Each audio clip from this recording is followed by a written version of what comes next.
Tech Talk with Matthew Dickerson. Matthew Dickerson. Tech Talk. Sit back and relax. It's time to talk technology. Hello, global earthers. Welcome, climate observers. Greetings to all those who fear neither vaccination nor the Van Allen belt. Step away from the rabbit hole and be wary of the algorithm. Better still, nestle in for another enlightening episode of Tech Talk with Matthew Dickerson. And who better to nestle into than the bloke with his very own personal bottomless pit of stories from the future?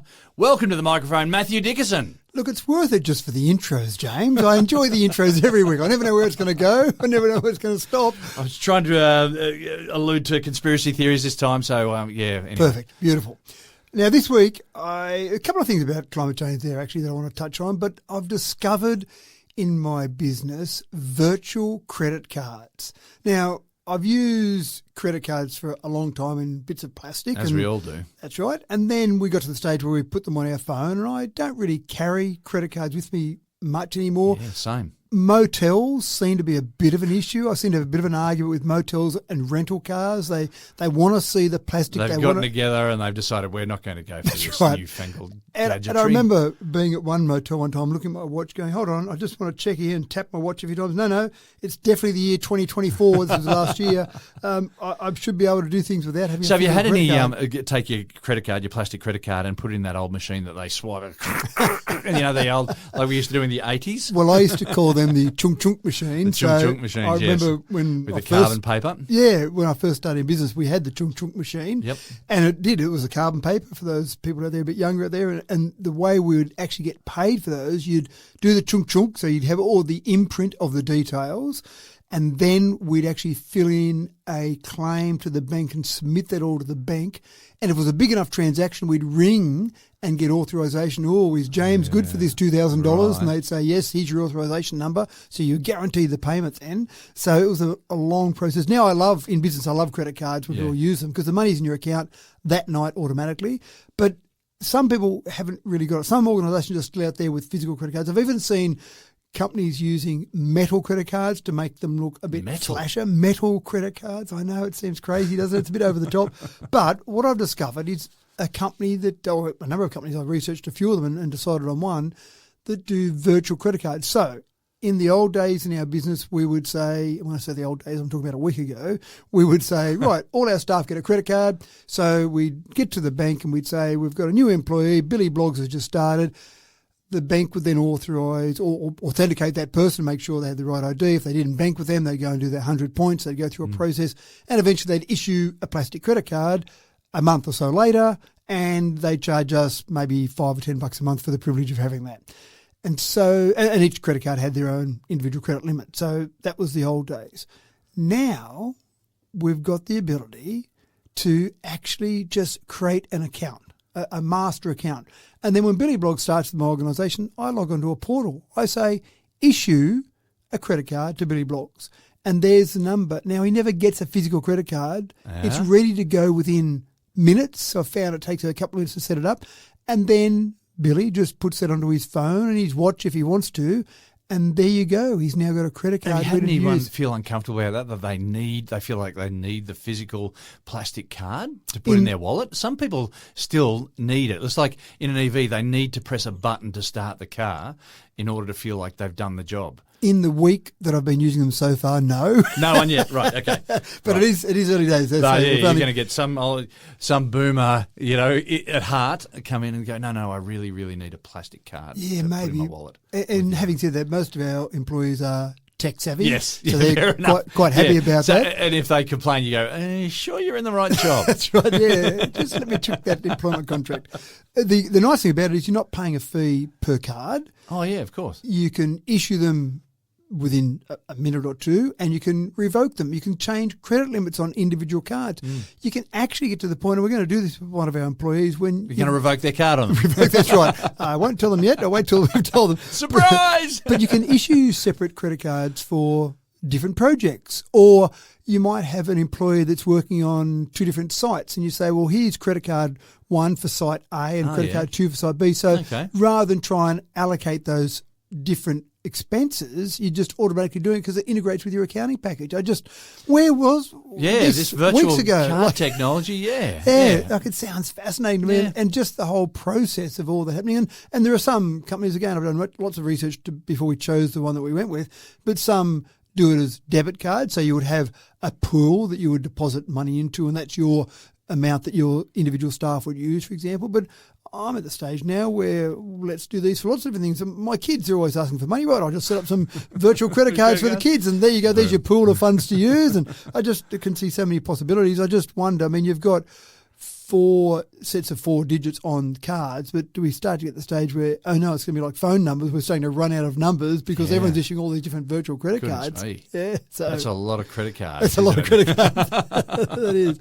Anyway, look, it's fascinating. Anyone that's out there that issues credit cards to their staff, I just think it makes sense for that environment. Go virtual. For kids. You don't need plastic anymore. No, you don't. It's just, I still don't know how I'm going to get around the problem. The first time I try and use it at a motel, I'm sure that's going to give someone some problems. So you've got to give the people the heads up and say, oh, by the way, you're not going to ever be able to stay at a hotel unless you've got cash. That's right. Yeah. But even that, you try and stay at a motel. Oh, they wouldn't take your cash. No, they want the credit card because they need just in case. That's right. And I had the argument you're in recently. A rock band and you destroy the room. Well, that's it. That's exactly it. I had the argument with a motel recently. I said, there it is.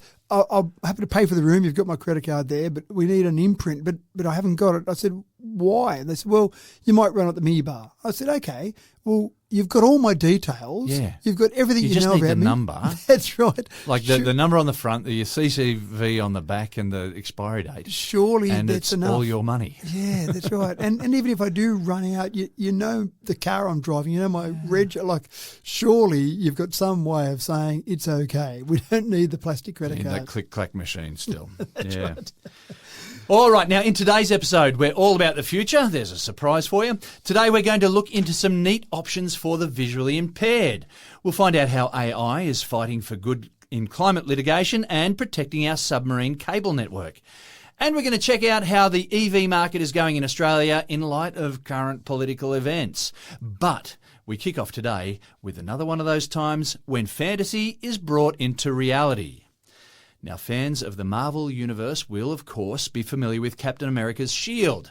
It's remarkable in many ways, but it renders him pretty much invincible. And that has given some engineering geeks some big ideas.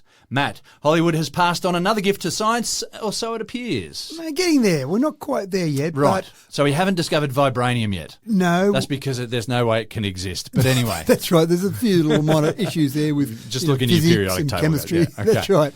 So I've been listening to someone who keeps telling me material science. I'm being convinced. I've been brainwashed. Or I've heard it so many at least times. something stuck. That's Yeah. right. And this is a really interesting process. So you mentioned vibranium. Of course, Captain America has his vibranium shield, and it's pretty impressive. It can resist Does one of the things. fire. It can resist basically anything that's shot at it. You can thrown at throw it and it'll come back to you. Well, that's a pretty cool part as well, isn't it?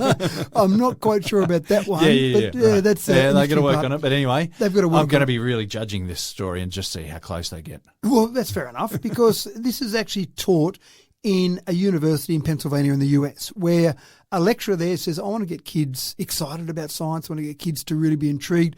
So he runs a course called Engineering Superheroes. So essentially takes some of the things that we see in the fictional world and says, let's see how realistic those See how things are. close you can get to Tony That's Stark. right. So, and we keep talking about Tony Stark. Yes, we that- do. That energy. We do.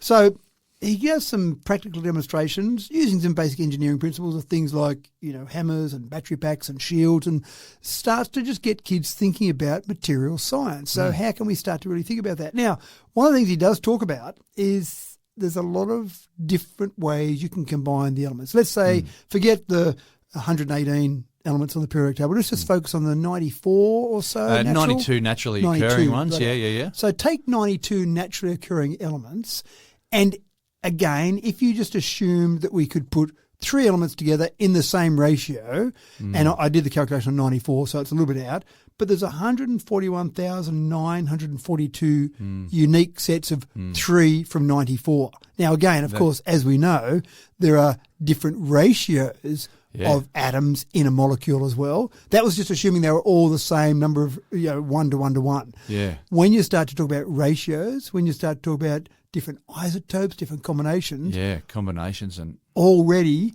there is a database of 200 million different combinations of elements that we've got out there. So when you start to think about that, you think we probably haven't discovered everything yet. Yes, we that's probably right. have some materials that we haven't got Get there. into it, kids, and go and make something that we really need, like vibranium. We do need shields. vibranium. So when you start to talk about that, and this is the sort of thing that this particular lecturer goes through, you start talking about things like tungsten carbide, tightly packed atoms. So that would resist compressive forces. But if I'm standing behind the shield that's really strong, can resist those compressive forces, they're going to be transferred to me. That's right. Yeah, it's going to pass straight through the shield and straight into you. And That's so right. That's not so good. But if you can spread that force across a larger surface area, then that's going to reduce your impact. That's right. And so then you start to talk about ceramics. And so the ability for a ceramic, for example, to resist fire, resist heat. So again, if I can stand behind that, now that little shield mightn't protect my whole body, but I start to get things like the space shuttle, which had ceramic tiles on it to resist that re-entry heat. So you start talking about things like that. The real trick is really being able to have something that can absorb that energy and then bounce back, which is what effectively vibranium does. It says, I'm going to take whatever you throw at me and I'm going to give it back to you. And that's fantastic.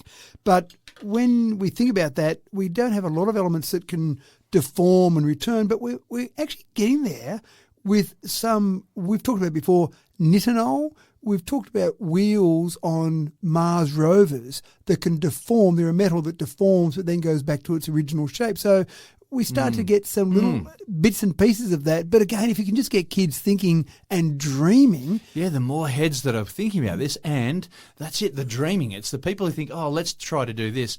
People who don't necessarily understand the boundaries to start off with.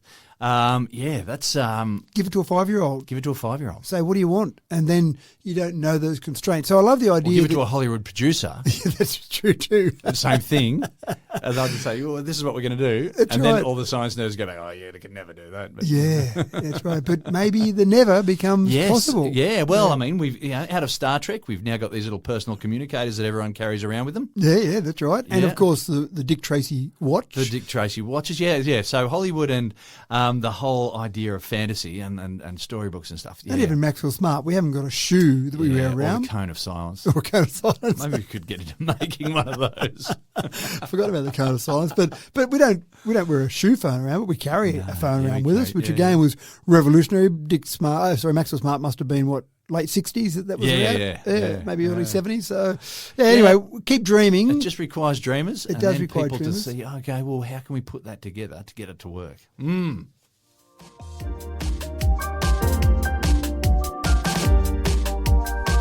Now, not to be out-nerded, computer nerds at the very top of their game can get very bored and frustrated with writing lines and lines and lines of code to create programs that do fancy things. And when they get bored, they get creative. And suddenly coding gets competitive. And that can lead it into a dark, dark place.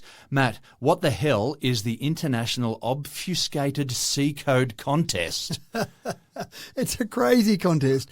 It's a contest where you try and write some code, or you do write some code, and it is meant to be intentionally difficult to understand, but it's got to perform some surprising or maybe a complex task. So it's got to confuse all the other nerds. Correct. That's the idea. And then do something actually constructive. Maybe not constructive, maybe interesting. Maybe just interesting. Okay. Just all right. something. Okay. We won't go as deep as constructive. Something. It's got to be. It's got to have some outcome, and it's limiting. It's 4,993 bytes in size. I don't know why they came up with that number. I was trying to research why so 4993. Not a number to 4993. just sort of randomly land on. And possibly that's all it was, but I thought there might have been some significance, a birth date or something, but I couldn't find anything about that.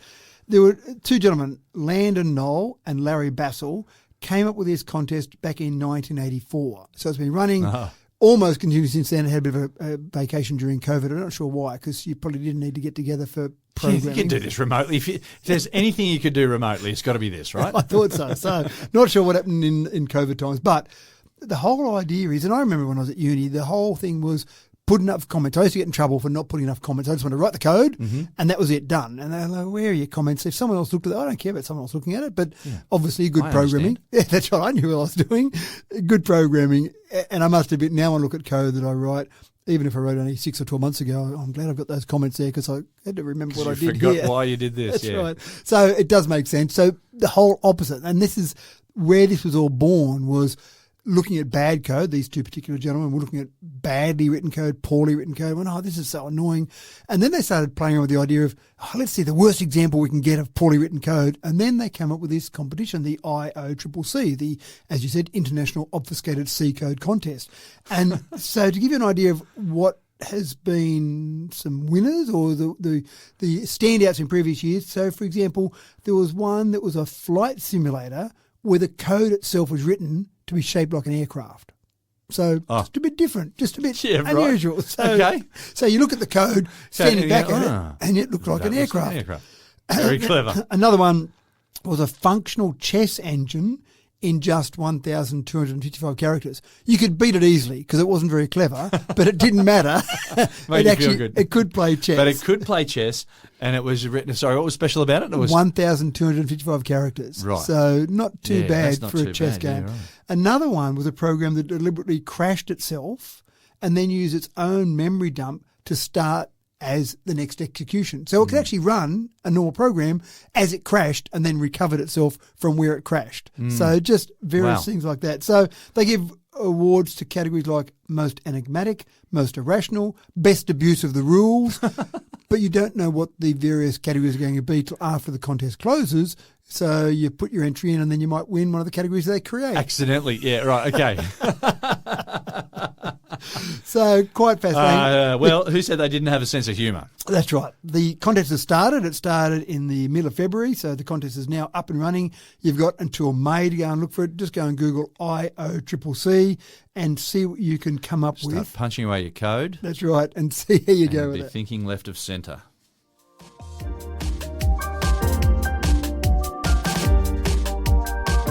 Now, we love our EVs here at Tech Talk and acknowledge that recent movements by prominent bodies in the US have made Teslas somewhat unpalatable to many EV fans. Is it little surprise then that I'm going to start again. Is it any surprise that for an emerging marketplace like Australia, that economically priced Chinese EV brands have moved in with a bit of a surge, Matt? I've actually seen some funny bumper stickers, and they say things like, I bought this car before Elon went crazy. Yep. Yeah, and Tesla owners are making apologies and excuses and whatnot. It's still a good car, though. That's right. Ignore he's not the owner, ignore the CEO, just focus on the car. So when Elon goes a bit crazy, China thinks there's an opportunity here. Now, I actually want to talk a little bit about Definitely Chinese. a window is open for them. Yeah. Absolutely. I want to talk about Chinese manufacturing. So we seem to have this fear about Chinese cars. Seems to be some little fear just about China. Maybe it's driven by Trump, I'm not sure. But if we look at China, then in 2023, I couldn't get data for 2024 yet, but in 2023, Australia imported $108 billion worth of products that were made in China. They were our number one country that we brought products in from, almost double number two, which was the US. So we seem to rely on Chinese products for a whole bunch of stuff, but we're comfortable with that for most things, I think. Like some people look at a tag on a shirt and they go, oh, made in China, damn it, while they hand over the money and buy it and then put the shirt on. Then you look at globally, China exported US $3.51 trillion in goods to the world. That was 14% of all the world's exports. Yeah, they're making a lot of stuff. They are. And so we seem comfortable with that mostly. Maybe some people don't love it, but we seem comfortable. And they seem to have been in everything. It's mobile phones, it's your computer, it's clothing, it's so many different products, shoes, it's so many different products that China make. But when it comes to cars, they haven't done that well. So they've tried a couple of car manufacturing, like a couple of brands, but they've really done that well. So I'm thinking about Chinese car brands that I know of, EV brands, and it's only BYD. What are some other names that I might read? Well, I'm going to hit you with some in a minute, but if we go back to petrol cars. Yeah. What did they do in petrol cars? There wasn't much around I can't at all. name a Chinese brand petrol I think car. there was the Great Wall. Was about the Great only Wall. one. There you go. Yeah, Sorry. that's All right. about- and No, that's I only have heard fairly of it. recently, isn't it? Yeah. So, and when you think about that, you had, well, really, you've got Japan with Toyota. You've got the US, which probably had General Motors was probably their biggest, and Ford for a while. Quite a few coming out of Korea as well. Yeah, Hyundai is now getting there, and obviously Volkswagen is probably Sanyong, was that Korean as well? Sanyong Musso. That's a good question. I don't know. Yeah, that one. yeah. But Volkswagen and obviously Germany has got a good Germany tradition. had a big name. Oh, and that's kind of where I clutch on to. Remember in the Second World War, Mercedes-Benz was still selling cars around the world. Yeah. During the Second World War. so I feel a little bit better about my Tesla in this climate. Okay, but moving on. That's fair. Sorry, okay. I digress. That's right. But so Germany, US, Japan seem to have really owned the worldwide car market for many years. And China, despite all the other manufacturing, hasn't really done that well. So don't know why. Don't know why it was about cars. I think they had a bit of a go and their quality wasn't that good. Maybe safety standards weren't that great. So that's a bit of an issue. But at the moment, we've got this real change happening. And when I think about other changes that have happened across the world, I think about Nokia, obviously the number one phone manufacturer for a number of years until those smartphones came along and they didn't really rate them. Next thing you know, they blinked. And Apple and Samsung just took over the market, and Nokia is really no more. Even Ford. Ford was once the world's top car maker, but when the oil crisis hit in the early 70s, they were producing these big cars, and you see the old American TV shows and movies, you see these great big lumping cars. And along came Toyota with these fuel-efficient smaller cars, and because everyone was paying so much for petrol, they went, hold on, that's the go. And Ford never really recovered their position. Even Kodak, we've talked about Kodak, it's a common example where they patented the first digital camera, but they didn't want to go to market with it because they're selling so many rolls of film. And again, they blinked, and next thing you know, they lost their position. So what might be happening now is that we might see history repeating itself in the car industry, in my opinion. So this is not any industry strategists out there. It's really my opinion that we're probably getting to the point now where we're seeing China jump on this market. And because they haven't got all this big history of manufacturing cars, they're starting like that 5-year-old where they're going, okay, let's just start with a blank sheet of paper. How do we go about this? Well, that was Tesla's blessing, wasn't it? Because they went back and they just said, right, we don't make cars, but hell, what would we do if we were starting from scratch? Yeah. And this is what my worry is for some of these established car companies when they have been creating, or they're essentially converting petrol cars into electric cars, and it's not been as efficient. We've seen that, and I see examples of traditional manufacturers that have come out with their EV model, and you look at it and you go, you've taken up all that luggage space with a big battery. That's right. Or I saw one traditional manufacturer came up with their EV, and they had a transmission tunnel because that was what they already had in the manufacturing plant. It's already moulded. We're using those now. There's no drive shaft. Why have you got a transmission tunnel there? So things like that. So China has done well. They've invested heavily. So they've said, let's go and work out ways we can get this market. So the government's helped out a lot there. They've invested with EV subsidies. They've tightened their emission regulations. They've gotten to the point where they understand safety standards around the world. We've got to make these cars with that. And now suddenly you've got this whole ecosystem, and the big advantage that China's got is they can make batteries in China. That's something they've been able to do in the past. So a battery's a pretty important part of the EV. So now we jump forward and we go, they've got a pretty good supply chain of everything they need. They've got some vertical integration of what they need in the actual EV. And now suddenly they're getting to the point where they're producing cars that are good, even great.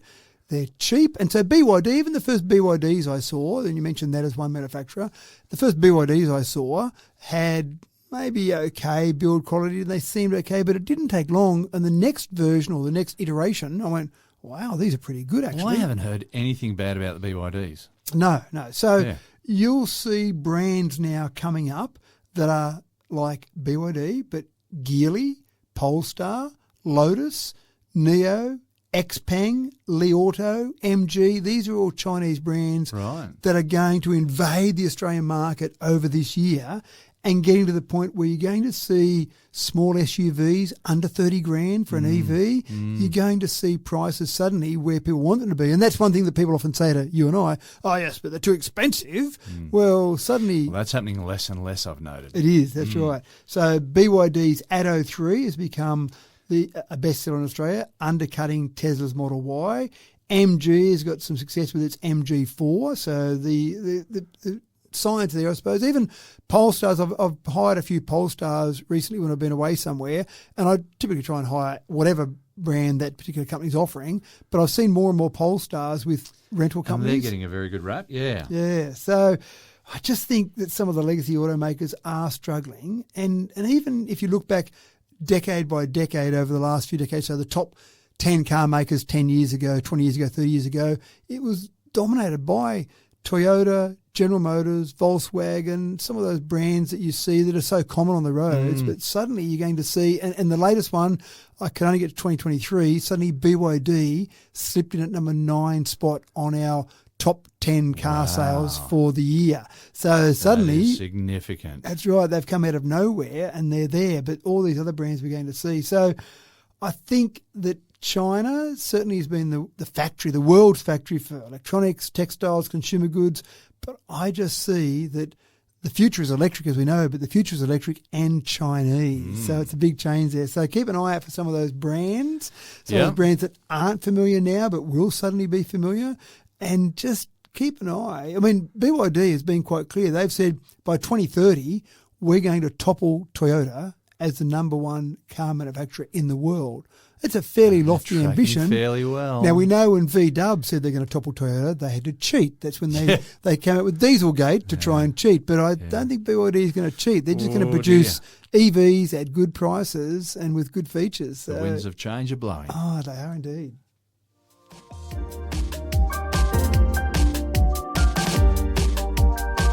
For a while there, a decade or so ago, Spotify shared the music streaming market with very few competitors.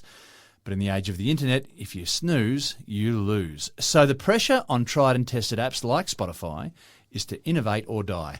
Matt, what is new in Spotify? Well, what's new in Spotify is something that's kind of a bit old in Spotify. 4 years ago, they announced they're going to have a hi-fi option. So lossless audio for streaming. That was 4 years ago. They're finally Hi-fi. Now, that's a word I haven't heard for a long time. But anyway, keep going, So this year they're finally going to release it. Now, let's just go back a little bit. One of the things with streaming, when streaming first started, was that they wanted to compress the audio, and MP3 is the most common format for that, because we didn't have huge data plans and we didn't have the ability to transmit that data at great speeds. So MP3, fantastic. You take a typical 3-minute song, depending on the bit rate, it might be anywhere from, say, 3 megabytes in size to maybe 7 megabytes in size, around that sort of number. And that's depending on whether your bit rate, say, 128 kilobits per second or 320 kilobits per second. But that's the sort of size. So when you're streaming, you listen to that 3-minute song, you used up 3 megs of your data plan for that month. So not too bad. So you can get away with that streaming. And then, of course, NBN came along and that made things a bit faster. We had unlimited data plans and all the rest of it. So some companies said, well, do we need this compression anymore? And I can't tell the difference, James, but some people said it's nowhere near as good a quality as CD, and CD is nowhere near as good a quality as vinyl. So I'm the same with you. It sounds like music. It sounds like music. And when you listen, think about when you listen to it most of the time. You're in the car, you got a bit of road noise around, or chatting in the car, or you're out for a run, you got a bit of wind noise around. It's unusual for you to go and listen to your audio in a perfect room that's got the acoustics absolutely set up perfectly so you can hear every little bit of... I just want something I can sing along to. That's right. That's all you need. So some people say MP3 compression is not good enough. So then you start talking about, well, let's go lossless. But the problem is this. If you go lossless, say, for example, with a WAV file, a typical 3-minute song might be 32 megabytes in size, so 10 times the size of what it might be with an MP3. FLAC, F-L-A-C, is a probably more common lossless audio, which gives you a little bit of compression, but still same quality. 22, 23 megs in size, so still pretty large. Still large, That's right. So you listen to one song and you're going to consume maybe 8 to 10 times the amount of data. But again, we've got these huge data plans and much better speeds now. So it makes sense. So Spotify is saying, well, we can do lossless audio now. For all those audiophiles out there that really want to listen to that best quality audio, then we've got the technology. So why not? You've got to make sure you've got a good set of speakers then. Well, good headphones, good speakers. Can you really tell the difference? That's a question I would have for our listeners. Can you really tell the difference if you're listening on headphones? Well, we were talking about losing one of your earbuds when one of your earbuds dies. Yep. One of my earbuds died this week. And so it's just like, oh, well, I don't need the best quality file to come through anymore. That's right. Because I'm only listening in one ear. I don't need stereo anymore, do I? So just send it through in mono. So I think this is interesting, but they're going to charge for it. So Apple now do lossless audio. They've done that for a little while now, but Spotify is saying on top of your typical, say, $12 a month you'll pay for Spotify, they're going to charge you $5 or $6 a month. And I'm interested in that. I'm interested whether people will pay that extra money. I'm interested whether they lose some clients because some people say, well, I'm not paying that because Apple do it for free, so I'll just go over to Apple. Interesting to see, but we're getting there with our audio quality, and that means people can listen to you and I in better quality. No, this is still compressed audio, so they're not getting every little sniffle that we do. Surround Dolby Digital surround sound, like at the cinema. I like it. Good sound effect.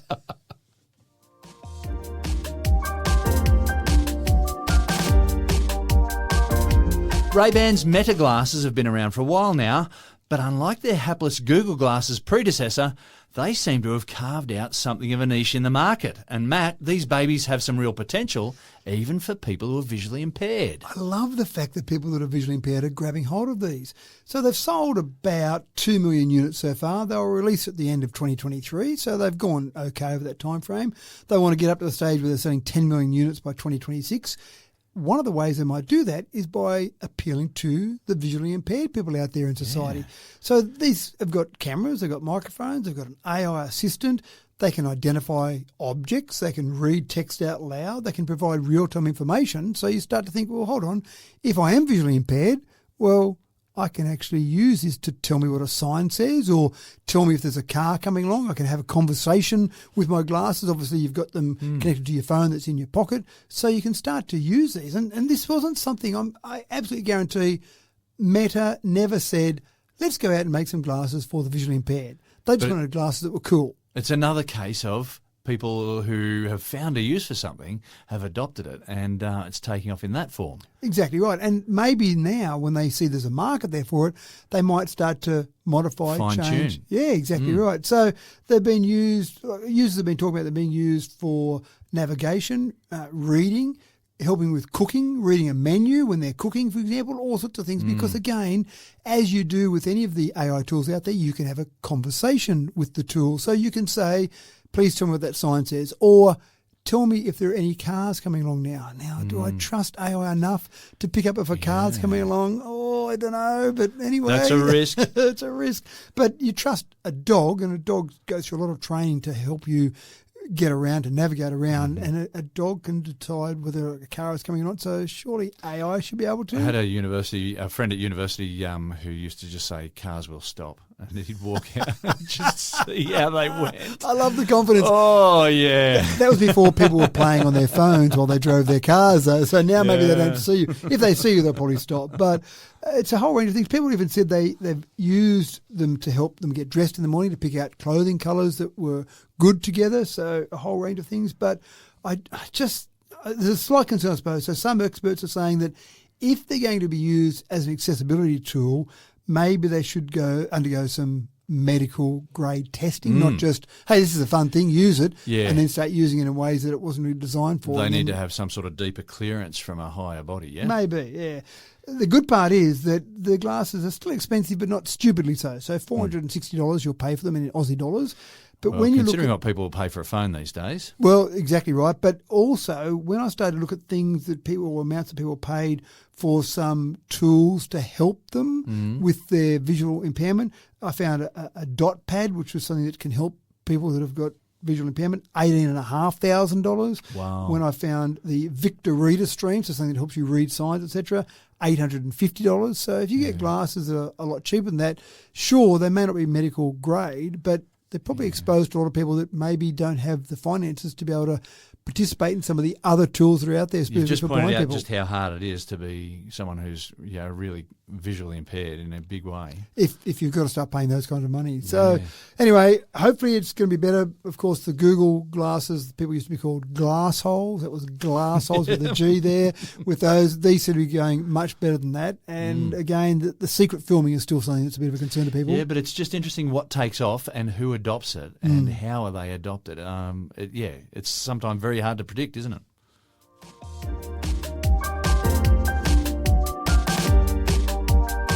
Now, one industry that seemed to be a very early adopter of AI was the legal profession. With some critical lessons learned in 2023, AI has matured quickly and is set to perform as something of a powerhouse paralegal now in climate litigation cases. Matt, is that the sound of an unstoppable force meeting an immovable object? Easy for me to say. Well, as much as AI can be used for the legal battles, and that's what it's going to be used for, is to take on big oil, for example, take on some big climate emitters. AI is this unstoppable force. That's right. But then there's nothing stopping big oil from using AI as well. Yeah, so, as a defence. So we end up with an AI arms race from So both it's just sides. AI arguing with AI. That's right. And who's going to win? And an AI judge making a decision at the end. That's right. I think it's going to be similar, though, to tobacco. When tobacco companies were kind of talking about the fact that it's wonderful that we have tobacco, and I've seen these wonderful old ads that have got a doctor saying, I prefer Camel. Yes. And apologies to Camel out there. I'm not trying to target Camel, but they were some ads that they were running. So that's right. sure, of all the smokes that they could have chosen, they preferred Camel. 9 out of 10 doctors prefer Winfield. You know, it's just all that sort of stuff. That's right. There's one doctor who's smoking some other brand. That's right. But they didn't say, by the way, it's going to kill you. Yeah. And so obviously we've had some cases with things like asbestos, things like tobacco. And the next big one, I think, is going to be around climate change, because we know about climate change. Insurance companies have known about climate change for decades. So it's not as if it's just suddenly popped up. These big companies know about it, and they're still, at this stage, they're still trying to greenwash. They're still trying to put out misinformation. We've seen famous cases or infamous cases where these companies have paid marketing companies millions of dollars to go out there and influence what social media users think. Well, they use a lot of reductive arguments as well. And it's a case of, oh, look, I've been down to Manly Beach and I've noticed that the sea level hasn't risen yet. That's right. Yeah. The one-off specific example. These reductive arguments. That's right. Yeah. Let's look at the big picture there. So you're right. And people can get easily fooled by that, because they'll talk about one thing that happened to them. Yeah. And so that means that everything else is okay. But it doesn't quite work like that. So, I had a cigarette. I tried a cigarette when I was about 15 and coughed and spluttered. I haven't got lung cancer, so it must be okay. So that sort of... Well, that was the sort of arguments that they were doing, passing out on the in the mid-'80s, wasn't it? Yeah. Yeah, I've got a 95-year-old uncle who's been smoking all his life, and he's still okay. He's okay, that's right. And the same sort of arguments like, well, we had droughts back in the 1920s and we had heavy rainstorms, so it must be all okay. So all that stuff. But anyway, in the Netherlands, there was a precedent with what's known as the Urgenda case, URGNDA, where the Dutch government was sued to enforce climate change. So the Dutch government suddenly was having some class action against them because they hadn't taken enough action around climate change. So you're seeing some little examples like that. Research from the 2022 Pakistan floods said that $30 billion of extra damage was caused because climate change had exacerbated the damage that was done. I remember that. It was something like, was it a third or a half of Pakistan was underwater? It was crazy. Yeah, that's right. And again, so we're seeing examples like this. So we're seeing more violent weather and what we would regard as natural catastrophes, So what's going to happen is that AI is going to be thrown at this. So you've got teams of AI throwing it, let's go and prosecute some of these big emitters. So big oil is obviously the target there. So what's going to happen with all that? Maybe some of these companies will say, we better start doing something a bit more responsible now. I wouldn't be surprised if big oil isn't heavily invested in renewable energies right now. Yeah, well, we're seeing a bit of that already around this area. We've seen Shell and BP start to build solar farms, start to build batteries. I can see the writing's on the wall. But the other thing I started to think about was, at what point do you get some of these large companies saying, okay, we now know about it? Do they actually put their hand up and say, we know about it, let's take some action? Or do they still want to keep burying their head in the sand and say, let's see how we can get away from it? I reckon it's the tobacco doctor argument, that we're going to just see how long we can go with this and push against it just to get every dollar out we can out of the oil while it still lasts. What about coal? I still wonder about coal. People that are still, or companies are still mining coal right now. At what point? And I saw an ad the other day where there was a person there, a young engineering person there saying, we're really good with our coal and Australian coal is really important. Of course, Trump started talking about clean coal and how, and there is clean coal and there's dirty coal, but even clean coal is not as clean as that's right. It's not burning coal, right? That's right. Yeah, that's right. That's the cleanest coal. Anyway, it's interesting. I think we'll see, and we've seen some cases where AI has been used and they've had bad outcomes from a legal perspective where they've made up precedents. I think we're getting a bit better than that now, but there is just so much complexity. And that's one thing that AI is good at, taking an incredibly complex discussion, argument, data set, and then narrowing teasing that down. Bits out. So anyway, it's going to be very interesting to see where we go in the next 5 years. Certainly will be.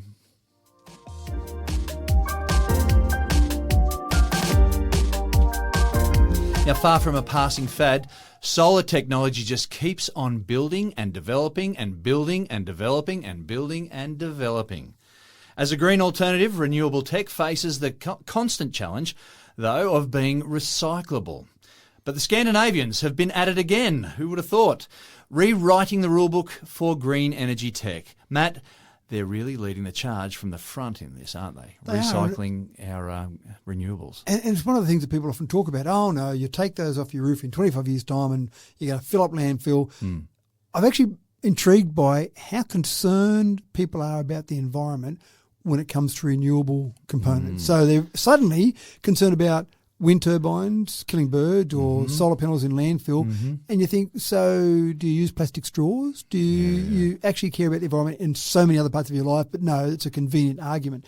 So with solar panels, we know they're getting better at recycling, but this latest breakthrough basically uses a water-based solvent to recycle solar cells. Right. Now, let me go back a step. The solar market, the global solar market, has been expanding by about 24% annually for the last decade. That's big growth, isn't it? That's enormous. Even if it started from a low base a decade ago, 24% a year starts to get pretty big pretty quick. Yeah, that's some acceleration. Over 25 million homes worldwide have installed solar panels already. Wow. So that's basically, well, it's not the population of Australia because that's 25 million homes. So we've got 25 million people here, so 25 million homes across the world. But the projection is by 2030, 100 million homes across the world will have solar. Wow. There's a lot of solar being produced, great, a lot of solar being put on rooftops, but at some stage in the future, you're going to have to do something with those. So what they've done at a university in Sweden is they've come up with a water-based solvent. It's got water, sodium acetate, sodium iodide, and hypophosphorus acid. So water-based, but some other bits in there as well. And they put that together in about 80 degrees Celsius, put the solar panels in, and then stick it under that solution for 20 minutes, and then pull it out and spin it at 5,000 reps per minute for 3 minutes, and that separates the various components. So you're able to basically pull out all those. So a bit of a process, but still from that, they're able to get about 96.6% of the original components out. Wow. Yeah. Use those again in other solar panels, and they're basically brand new. So as it makes sense, if you take those raw components, rebuild a solar panel, then it is like it's brand new. So you're not getting a degradation of the solar panel because you're using recycled components. You're getting a new solar panel. But getting back, let's call it 97%, getting back 97% of that solar panel. We kind of knew this was going to happen, didn't we? we've It talked was about only it a matter before. of time. And I know that there's been a lot of universities. I think University of New South Wales has got a big program going of trying to work out how to recycle renewable energy machinery and whatnot. Yep. But, we just knew it was just a matter of time before we found a way to recycle. Now, this might not be the best way, but it's a way. It's a way. And the critical part here is that we want to get to the stage where we reduce our dependence on the extraction of all those critical minerals that are in there. And obviously that's what you'll do with these. And I'm not sure if there are big bunches of landfill with solar panels in them. I don't really know of any. But if there are, let's dig them up and let's apply some method that we use in the future, because that might be easier than digging up the actual critical minerals that we have to mine at some point somewhere in the first place. So anyway, it's certainly good news, and I think we'll see more and more of this good news. Fantastic.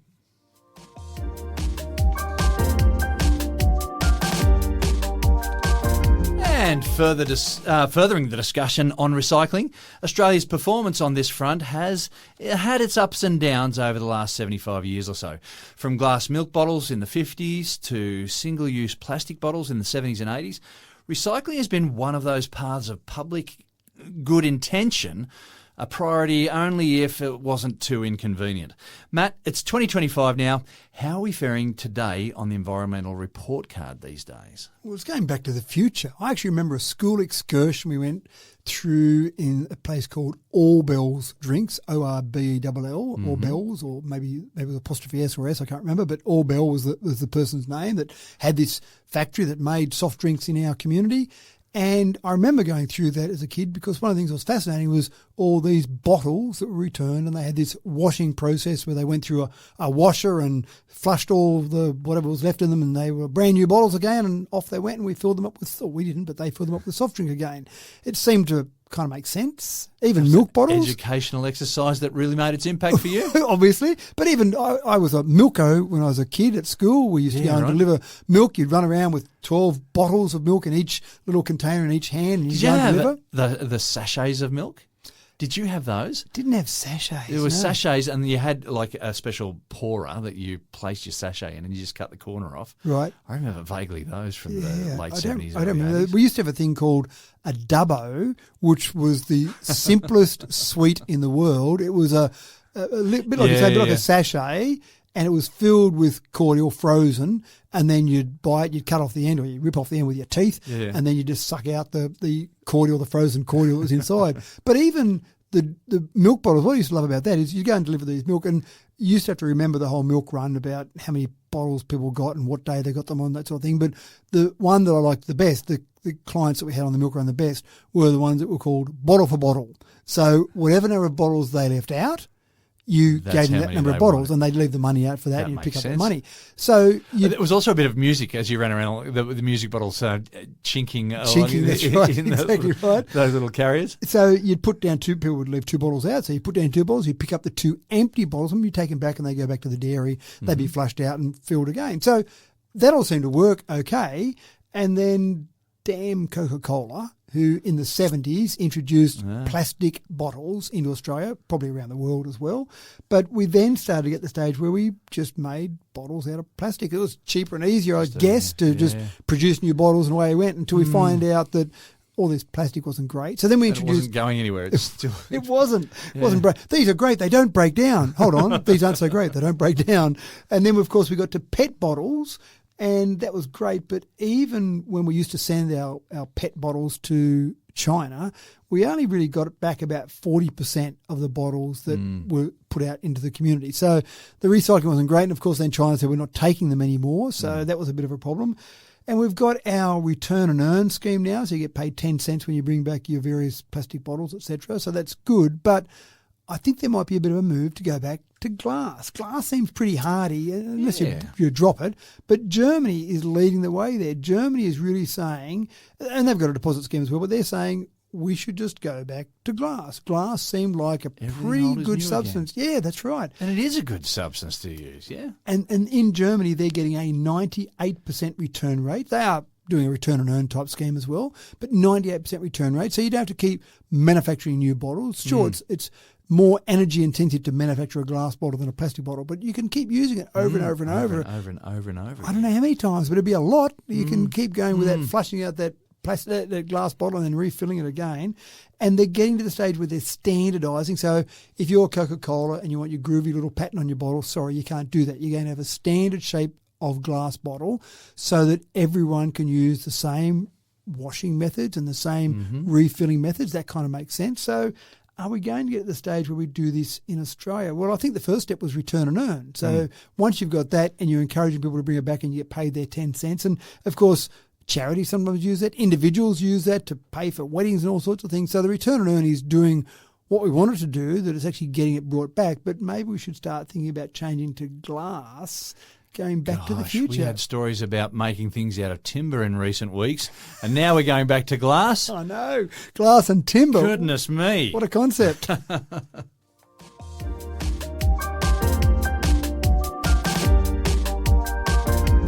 Now, it's probably something that you spend zero time thinking on, but Google yourself a map of undersea cables.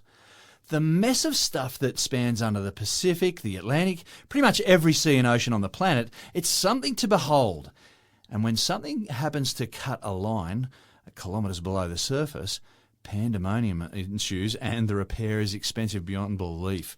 And that's where AI has come to the rescue, Matt. It's coming to the rescue because it does impact so much. Now, under the seas, we've got power, we've got communications, we've got fuel.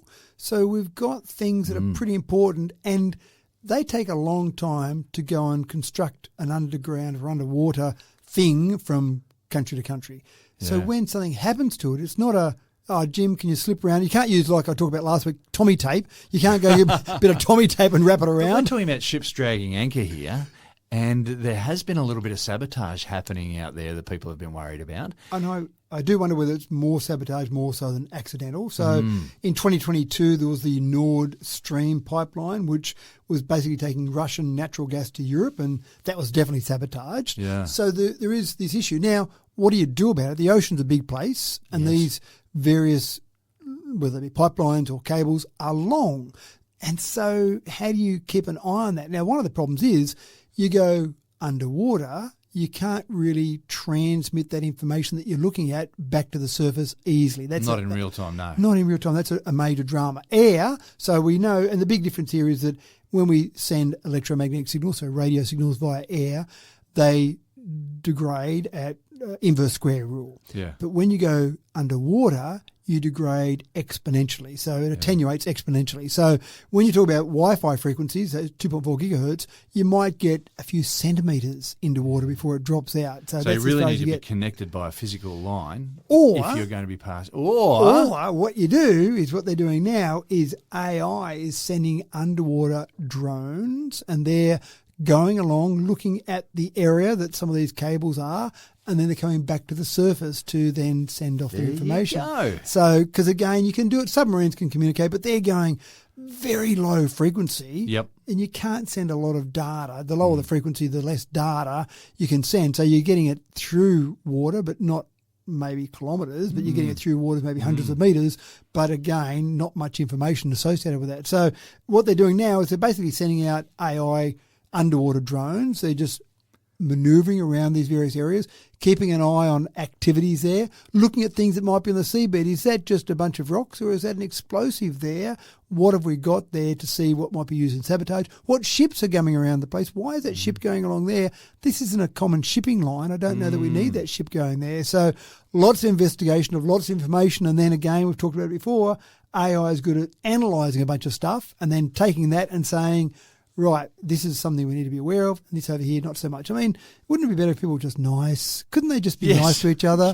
There's a lot of effort. Leave each other's cables and pipelines alone. That's right. That's my pipeline. Leave it. But there's a lot of work, a lot of effort that goes into running these various cables and pipelines. So you then have to go and create a whole bunch of extra work if you go and wreck it, and you know they're going to repair it. It's just leave them alone and be nice is the message here. Because I don't know many of these cables are damaged through natural activities or even accidental activities. Typically it's through sabotage. But hopefully AI to the rescue until AI comes up with a way of circumventing AI and then sabotaging it regardless. Sabotaging the AI, sabotaging the AI. That's right.